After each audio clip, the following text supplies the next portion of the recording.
Entonces me presento, mi nombre es Natalia Ojeda Gutiérrez y voy a ser su profesora de ciencias. La clase de hoy se llama Capas de la Tierra, Flora y Fauna. Partimos entonces explicando lo que es la unidad 1. Antes de partir con la unidad, me gustaría que observaran cómo están sentados. ¿Están sentados encorvados? ¿Están sentados derechos? ¿Tienen frío? ¿Tienen calor? Si tienen calor, sáquense el chaleco, polerón, si es que están abrigados. Si no, abre un poco la ventana, vaya a buscar un vasito de agua. Si tiene frío, deje un chalequito como en la silla. Su lugar de trabajo, ¿cómo está? ¿Está limpio? ¿Está sucio? ¿Está ordenado? ¿Está desordenado? Lo importante es buscar un espacio de trabajo que nos permita trabajar de una forma concentrada, ¿sí? Estar en un lugar que no nos vaya a distraer tanto, que esté limpio, que esté ordenado, que tenga buena ventilación, que tenga buena iluminación.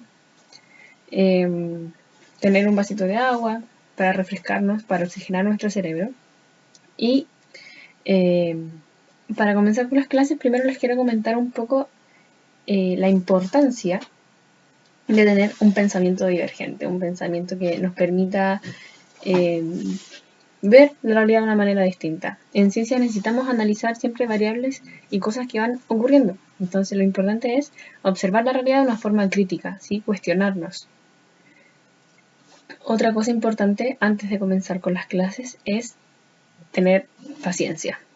Las cosas no se logran de un día para otro. Se logran con esfuerzo, con perseverancia, con responsabilidad, con constancia, ¿sí? Esfuerzo es porque si hay algo que me cuesta, tengo que esforzarme el doble y tengo que intentarlo una y otra vez. Eso va de la mano con la perseverancia, ¿sí? No rendirse. Por eso también aparece el caracol aquí. La constancia es todos los días un poquito, todos los días hacer algo chiquito, pero ese algo chiquito a la larga va a ser un resultado grande, ¿sí? Todos los días avanzar de a poco, como el caracol. Y ser responsable. Pero lo más importante es que confíen en ustedes, ¿sí? Nadie nace sabiendo, nadie nace logrando andar en bicicleta, nadie nace aprendiendo, caminando, ¿sí? Todos aprendemos y es un proceso. Así que vamos que se puede y comenzamos. La primera unidad que vamos a trabajar es los seres vivos y su relación o su interacción con el suelo en el que habitan, ¿sí? La flora y fauna principalmente, cómo ésta se relaciona con el entorno inorgánico, ¿sí? El suelo, principalmente la atmósfera. Vamos a hablar un poco sobre eso, ¿sí? Entonces, como la primera clase vamos a hablar de las capas de la Tierra, luego vamos a hablar sobre la erosión del suelo. Después de la erosión del suelo vamos a hablar de la fotosíntesis de las especies autótrofas, ¿sí? Las plantas principalmente, y cómo son estos componentes de la fotosíntesis. Luego de la fotosíntesis vamos a irnos a lo que es cadenas y redes alimenticias y cómo también el ser humano ha alterado o se ha visto involucrado en este proceso de alimentación. Entonces, vamos a comenzar. El objetivo de la clase de hoy es poder describir las capas de la Tierra, identificando su flora y fauna, para también poder evaluar posibles efectos contaminantes. Pero me gustaría saber si recuerdan cuáles son las capas de la Tierra, ¿sí? ¿La Tierra tiene capas? ¿O es un globo sólido, como una esfera, de acero? ¿Cómo es la Tierra? ¿Qué es la flora? ¿Qué es la fauna? ¿Y qué significa que esté contaminado? ¿O cuáles son posibles efectos contaminantes? Todo eso lo vamos a ver en la clase. Vamos a recordar un poco. Antes de partir, quiero comentarles en qué va a consistir la clase. Yo siempre les voy a presentar un menú de clase, ¿sí? Es como cuando usted va a un lugar a comer y le presenta la entrada, el plato de fondo y el postre. Acá es exactamente lo mismo. Nuestra entrada va a ser las capas de la Tierra. Vamos a recordar un poco de qué se trata. Luego nuestro plato principal va a consistir en los recursos que las capas de la Tierra cuenta, los efectos que provoca la intervención humana en este espacio y vamos a terminar entonces con las consecuencias de contaminación que pueda tener la flora y la fauna. Entonces, en cuarto básico, quizás lo vieron, se presentan las capas de la Tierra, ¿sí? Las capas de la Tierra es una explicación de cómo es la estructura de nuestro planeta. Voy a partir desde lo más interior a lo más exterior. Entonces, la parte más interna, más interna de nuestro planeta se llama núcleo, ¿sí? El núcleo se divide en dos partes, núcleo interno y núcleo externo. El núcleo interno es rocoso, es duro, es rígido, es sólido, está en estado sólido y es principalmente hierro. La temperatura que alcanza el núcleo es aproximadamente unos 6.500 grados Celsius. 6.500 grados Celsius es una temperatura demasiado alta e insoportable para cualquier ser vivo. Luego, el núcleo externo está en estado líquido. Y este núcleo externo está compuesto de hierro y níquel, ¿sí? Entonces, podríamos decir que el núcleo está principalmente compuesto de minerales en estado sólido y en estado líquido. Luego del núcleo tenemos el manto. El manto es lo que envuelve al núcleo, ¿sí? Es como que yo tomara esto, supongamos que esto va a ser el manto. Núcleo interno, núcleo externo y tenemos el manto. El manto es lo que cubre al núcleo. Y el manto está en un estado, tiene un comportamiento plástico. ¿Sí? Ya les voy a explicar a través de una analogía cómo es este manto. El manto es la parte más extensa de nuestra geosfera, ¿sí? La geosfera es todo el planeta que conocemos desde el suelo que pisamos hacia el núcleo, ¿sí? Hacia adentro. Entonces, el manto es lo que más, la mayor porción de la geosfera y también se divide en dos, manto exterior y manto interior. El manto interior, el que está más cercano al núcleo, tiene una temperatura de 2.700 grados Celsius. Aún estamos en una temperatura insoportable para cualquier ser vivo. Y el manto exterior, sí, es decir, lo que está más cerca de nuestra corteza, es de unos 1.200 grados Celsius. 1.200 grados Celsius, sigue siendo mucho. Altamente menos que la temperatura del Sol, pero aún así son elevados. Y luego, sobre el núcleo, el manto, tenemos lo que es la corteza. La corteza terrestre es el suelo que pisamos hacia abajo, ¿sí? Tiene una longitud o un espesor, vamos a hablar de espesor, tiene un espesor que va entre los 5 y los 70 kilómetros hacia el interior o hacia abajo. La temperatura de la corteza va entre los 0 grados Celsius a los 50 grados Celsius. Ojo, hablamos de la temperatura de la corteza, es decir, de nuestro suelo. Nuestro suelo puede ir desde 0 grados Celsius hasta los 50 grados Celsius. El 50 grados Celsius aún así es una temperatura elevada. Y hay dos tipos de corteza terrestre, la corteza continental y la corteza oceánica. ¿A qué nos referiremos cuando hablamos de corteza continental? Exacto, a los continentes. ¿Y la corteza oceánica? Muy bien, a los océanos. Excelente. Entonces, tenemos esta parte de la geosfera. Las capas de la Tierra son tres. La geosfera, la litosfera y la atmósfera. La geosfera vamos a considerarla como la litosfera.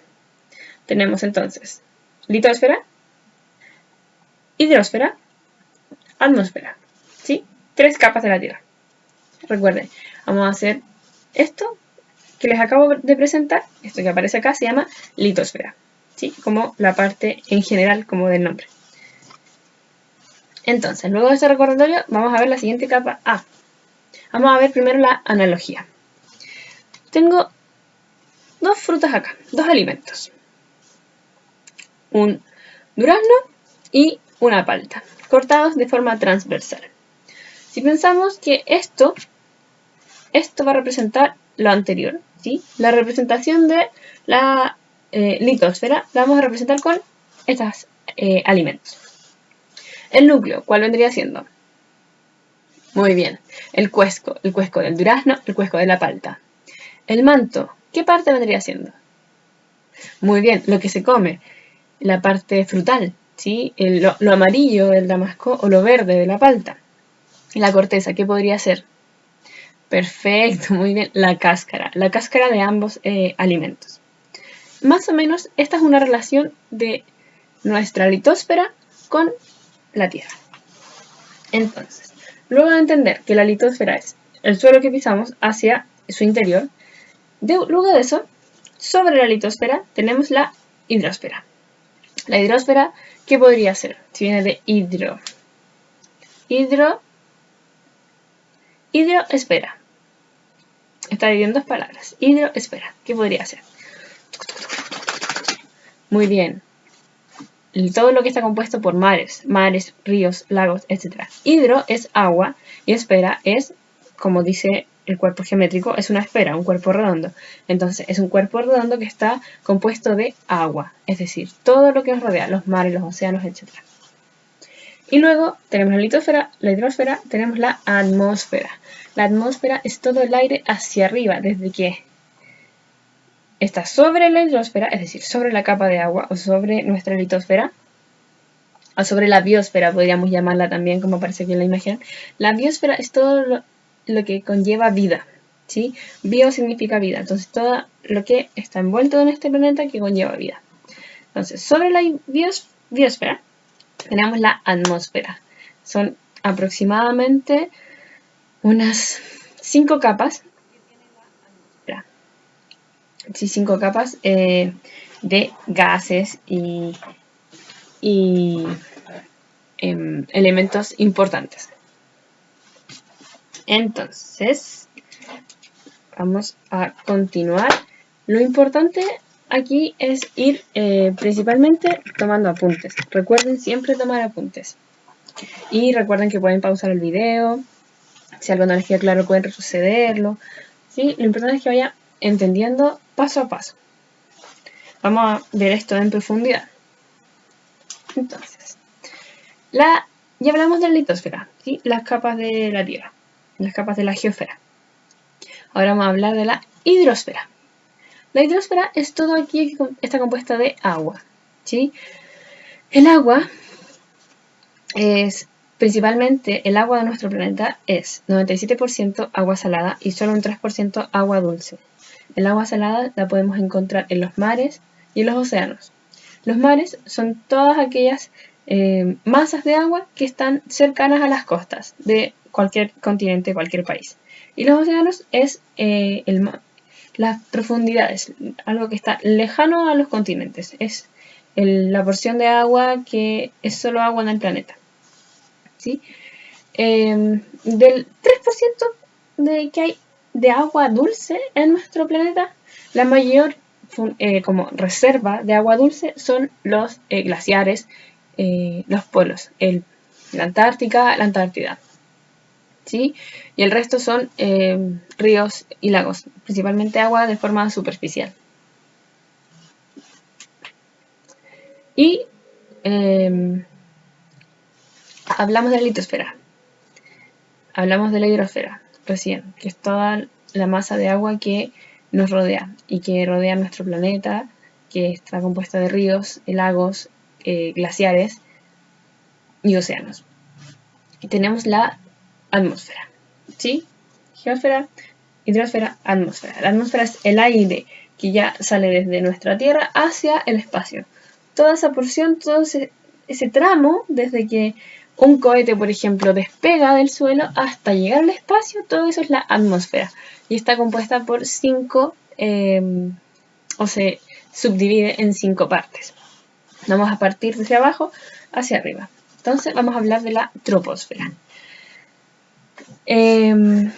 La troposfera tiene una temperatura que a medida que va aumentando la altura, la temperatura va disminuyendo, es decir, es inversamente proporcional. Subes, aumentas de altura, la temperatura va disminuyendo. ¿sí? Por eso es que en las montañas, en las alturas de las montañas hace frío, ¿sí? Porque a la medida que tú vas aumentando la altura, el calor, la sensación térmica va disminuyendo. Entonces, en la troposfera, el 80% de los gases que necesitamos se encuentran ahí, los gases que necesitamos para respirar, ¿sí? Como seres vivos, el oxígeno, por ejemplo, está fundamentalmente en esa zona. Y otro aspecto importante de la troposfera es la importancia que tiene. En la troposfera se generan las nubes. Si se generan las nubes en la troposfera, es decir, que se generan las precipitaciones. Entonces, gracias a esta característica de temperatura y variabilidad que tiene esta capa de la atmósfera, es que podemos tener una renovación del agua en nuestro planeta. ¿Sí? Gracias a estas condiciones es que el ciclo del agua existe. Entonces, la troposfera está a 5 kilómetros. O sea, va desde los 5 a los 10 kilómetros como de altura. Luego de la troposfera tenemos la estratosfera, ¿sí? En la estratosfera se encuentra mayoritariamente el gas ozono, ¿sí? Por eso es que se llama capa de ozono. En la estratosfera se encuentra la mayor parte del ozono, que es lo que nos protege de los rayos UV, los rayos X, los rayos gamma, que provienen del Sol, ¿sí? Es la que nos protege a todos los seres vivos. Y su temperatura va desde los 0 a los menos 55 grados Celsius. Menos 55 grados Celsius. Ojo con eso. Luego de la estratosfera tenemos la mesosfera. La mesosfera está a unos 50 kilómetros de la superficie y es la región más fría de la atmósfera. Alcanza hasta unos alcanza hasta unos 90 grados Celsius menos, ¿sí? Una temperatura muy, muy, muy bajita, que no sé si es tolerable para algún ser vivo. Luego, más arriba, ya estamos saliendo del planeta, o el cohete ya está a punto de llegar al espacio, nos faltan dos capas. Entramos a la termósfera. Como un termo. ¿Por qué se llama la termósfera? ¿A alguien se le ocurre? En la termósfera, el termo, si pensamos en un termo, el termo es lo que conserva el calor, ¿cierto? Conserva el calor y conserva lo que está dentro, en un buen estado. En la termósfera lo que se conserva son las radiaciones o las ondas radio, ¿sí? Y además, en la termósfera se encuentra la ionosfera, que es la que permite que estas ondas radio puedan expandirse y avanzar de un lugar a otro. Y finalmente tenemos la última capita, que es la que nos lleva casi al espacio, nos permite como ya salir del planeta y entrar al espacio, es la exósfera. Es la capa más externa de nuestra atmósfera, ¿sí? Y tiene una densidad extremadamente baja, por lo que es más fácil el flujo de aire que pueda haber en ese lugar. Solo los astronautas han tenido acceso y conocimiento a este tipo como de clasificaciones de la atmósfera. Actualmente hay un montón de ciencia y avances tecnológicos que permiten lanzar ahora más satélites y formas de investigación de este tipo de espacio. ¿Cuáles son los recursos presentes? Los principales recursos de nuestra atmósfera son tres. Nos protege de los rayos UV, lo que es la capa de ozono que se encuentra en la estratosfera. Además, nuestra atmósfera tiene una capacidad de conservar el calor, es decir, los rayos que ingresan a la Tierra permiten que estén rebotando y pueda conservarse así una temperatura adecuada para el desarrollo de la vida. Eso es fundamental. Y la presencia de oxígeno, que es lo que nos permite la respiración, mientras que la liberación de CO2, que liberamos los seres vivos, favorece también en el proceso de fotosíntesis de las plantas. volvemos ahora a la hidrosfera. El uso del agua. Tenemos que... Ya hablamos sobre en qué consiste la litosfera, hablamos en qué consiste la hidrosfera y hablamos en qué consiste la atmósfera. Luego de esas tres capas, ahora vamos a hablar del uso que tiene cada una. Entonces vamos a hablar del uso de la hidrosfera, es decir, el uso que tiene el agua en nuestro planeta. Tiene tres usos: un uso industrial, un uso doméstico y un uso agrícola. El uso industrial es el uso que se le da, como dice su nombre, que le dan las industrias al agua para la fabricación de productos enlatados, para la limpieza de otros productos, incluso para la agua potable, potabilidad del agua. ¿Sí? Cuando limpian el agua a través de... Hay industrias que se encargan de limpiar el agua, de hacer un proceso de limpieza, de eliminación de bacterias, etc. Ese también es un uso industrial del agua. El uso doméstico que le damos es cuando el agua ya llega a nuestros hogares a través de una llave o de una manguera o de un pozo, si alguien tiene agua de pozo. Y bueno, el agua de pozo no es recomendable ingerirla directamente, sino que es recomendable hervirlo, dado las bacterias que pueda traer.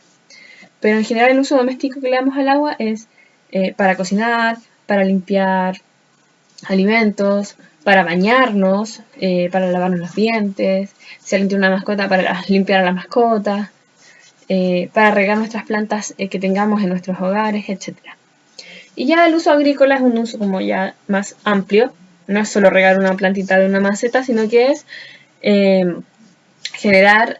El agua favorece en el crecimiento de las plantas, entonces va a generar alimentos, ¿sí? Va a favorecer en el desarrollo de frutas, de verduras, sí es que hay escasas precipitaciones, ¿sí? Pero fundamentalmente el agua favorece...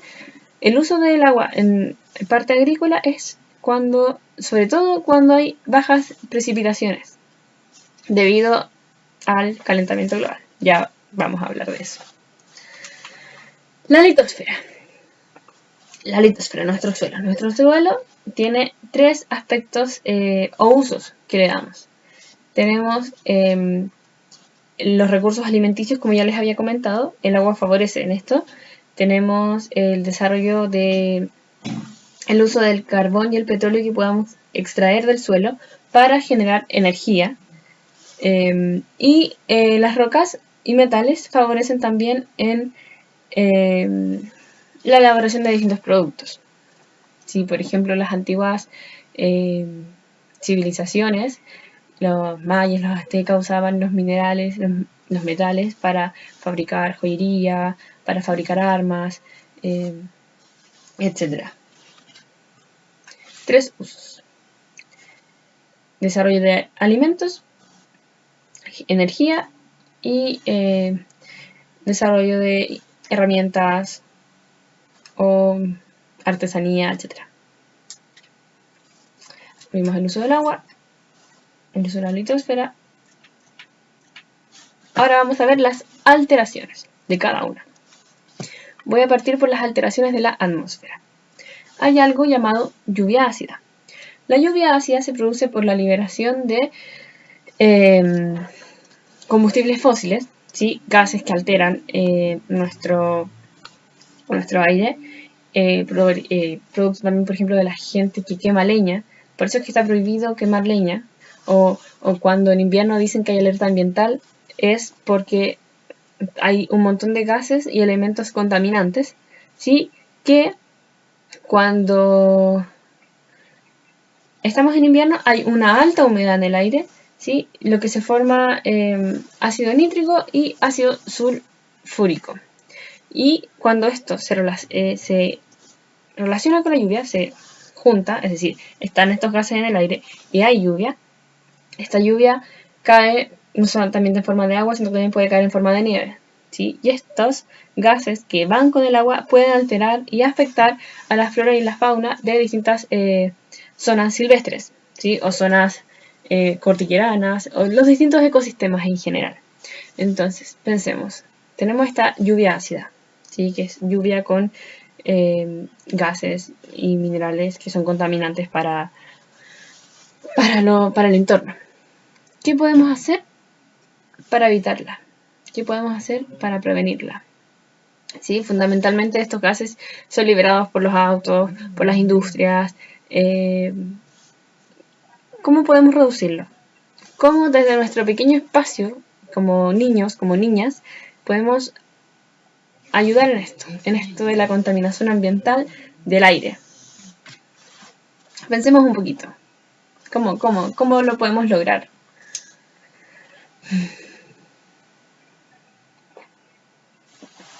Voy a dejar la pregunta abierta para que puedan también dialogarlo en su casa, como pensar esto y comentarlo con la familia. ¿Cómo lo podemos hacer?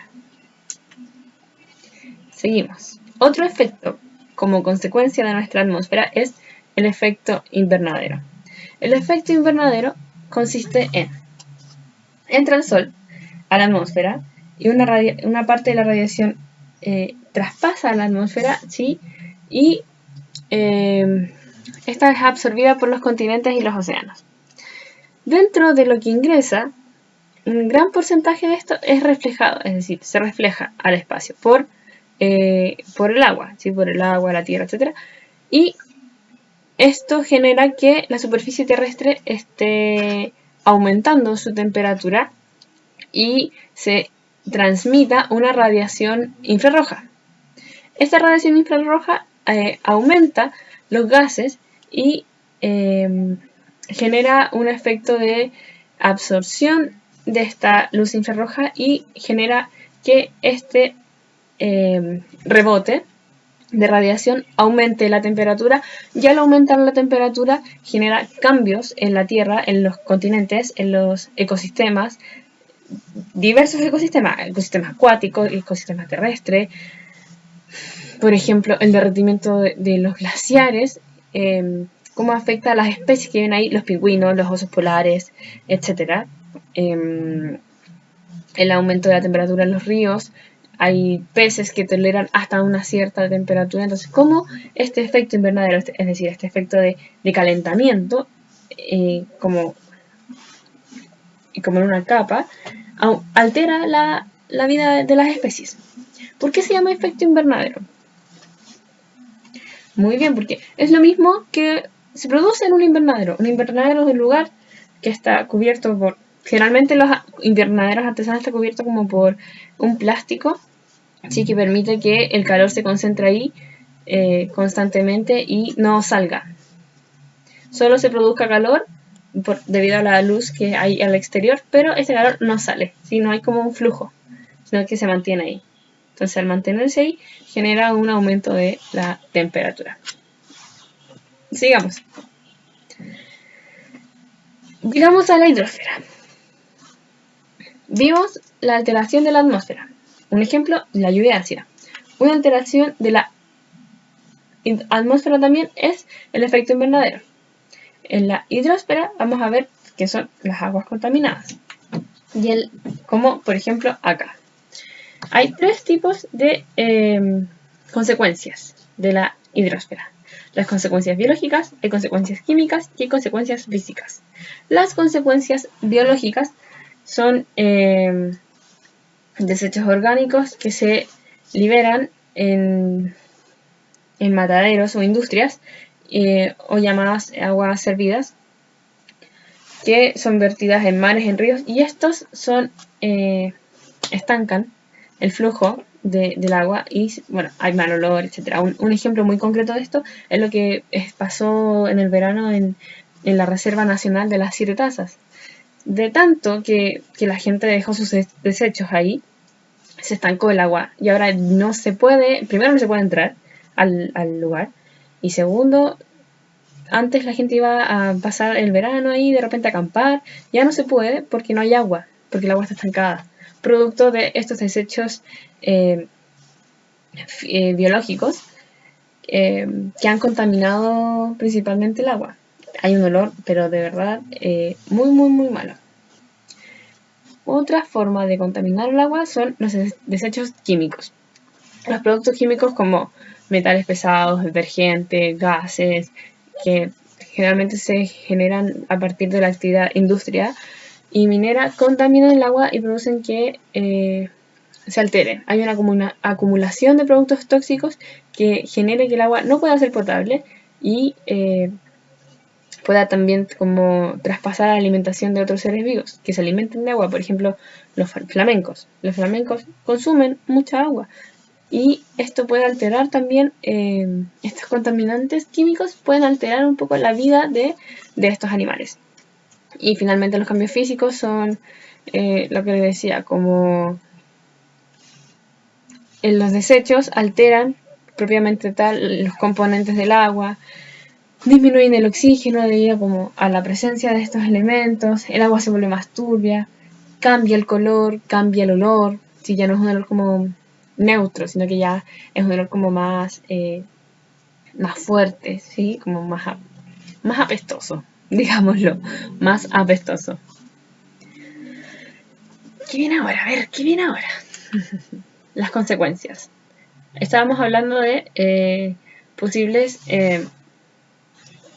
contaminantes en las distintas partes de nuestras capas de la Tierra, pero una consecuencia, por ejemplo, en Chile fue el derrame de petróleo que hubo en Quintero. Partió en el 2014, pero ya en mayo de 2016 se efectuó ya la noticia, todos sabían, había una contaminación muy alta en esa zona. Quintero, para quienes no lo saben, es una de las playas que hay en la quinta región, ¿sí? La región de Valparaíso, y se detectó un derrame muy alto de petróleo. Esto afecta totalmente a las especies, a los peces, y al alterar los peces también se altera la vida de los pescadores, principalmente la vida marina, ¿sí? Los derrames de petróleo afectan en forma global, ¿sí? No solo peces y pescadores, también las aves que habitan ahí, las aves que se alimentan de peces. Imagínense las aves que habitan en la costa. No hay peces en la costa, entonces, ¿cómo se alimentan esas aves? Y estas aves, de alguna forma, aportan al ecosistema de esa zona. Entonces, de alguna u otra manera se provoca un peligro para estos ecosistemas. Las consecuencias del efecto invernadero. Ya habíamos hablado un poco sobre el efecto invernadero. ¿Cuáles son las posibles consecuencias? Como les había dicho, el derretimiento de los polos con los osos polares, por ejemplo, o la producción de una sequía. Pensemos en la sabana, donde hay principalmente animales claramente se denominan peligrosos, pero son peligrosos para ¿quiénes? Son peligrosos para los seres humanos. El león, la cebra, etc. Imagínense, hay una sequía de este territorio. ¿Cómo se van a hidratar los leones? Las serpientes, los camellos. Bueno, los camellos son más o menos del desierto, pero hay un aumento de la temperatura, hay una sequía, las jirafas, los elefantes. ¿Cómo sobreviven esas especies? Si se mueren, supongamos se mueren las cebras, ¿cómo se va a alimentar el león?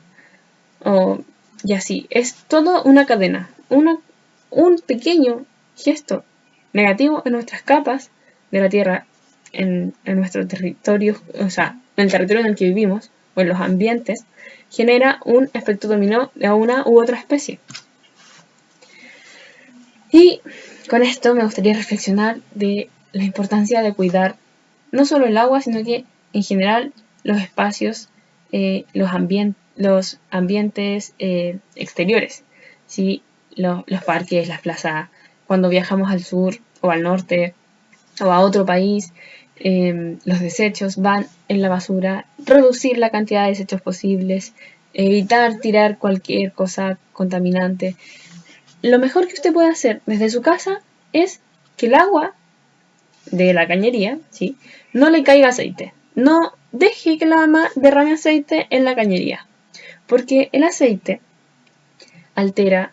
Una botellita de aceite contamina 1000 litros cúbicos de agua, es decir, un cubo grande que conserva 1000 litros de agua.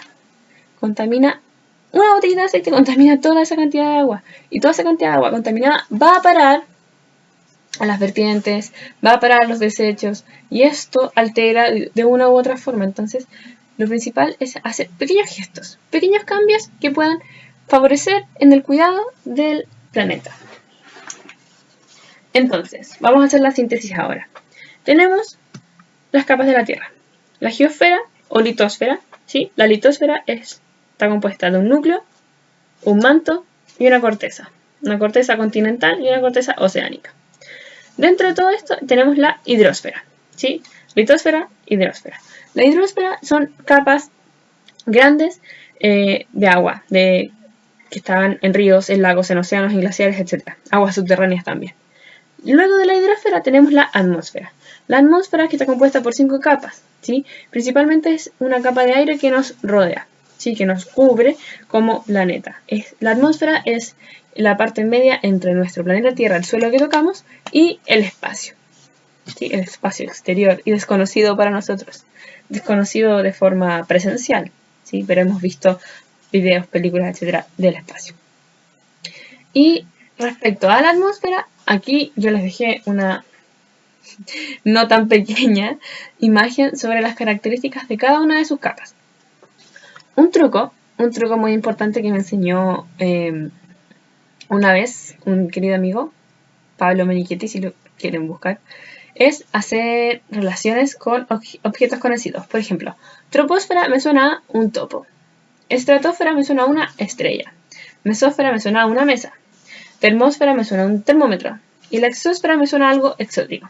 Entonces había un topo viajando en una estrella, se cayó en una mesa, encontró un termo, dentro del termo había un... ¿qué dije de exósfera? Ah, ya. Dentro del termo había una isla exótica. Entonces con esa historia, por ejemplo, yo me puedo aprender las capas de la Tierra.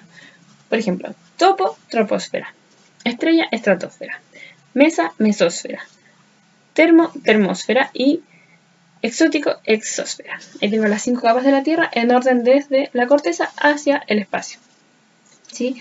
Lo principal es entender que las capas de la Tierra tienen gases que favorecen a nuestra vida.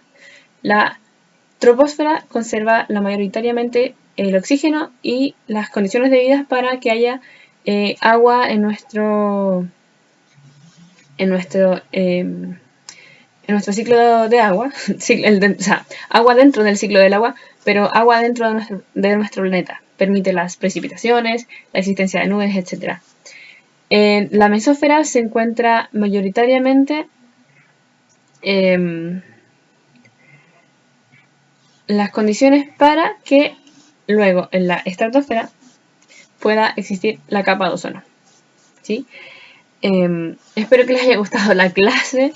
Estuvo bastante compleja por los términos, pero lo importante es entender que la Tierra se divide en capas y que estas capas tienen características que de alguna otra manera permiten las condiciones de vida que tenemos como planeta, pero también es importante cuidarlas para que estas condiciones de vida puedan seguir manifestándose. Entonces, antes de terminar, quiero mostrarles esto. Tenemos dónde estamos y a dónde vamos. ¿Dónde estamos? Hoy día vimos las capas de la Tierra, de su flora y su fauna. La próxima clase vamos a hablar sobre la erosión que hay en el suelo. ¿Cómo es nuestro suelo? ¿Por qué se erosiona? ¿Qué es erosionar? Todo eso lo vamos a ver en la siguiente clase.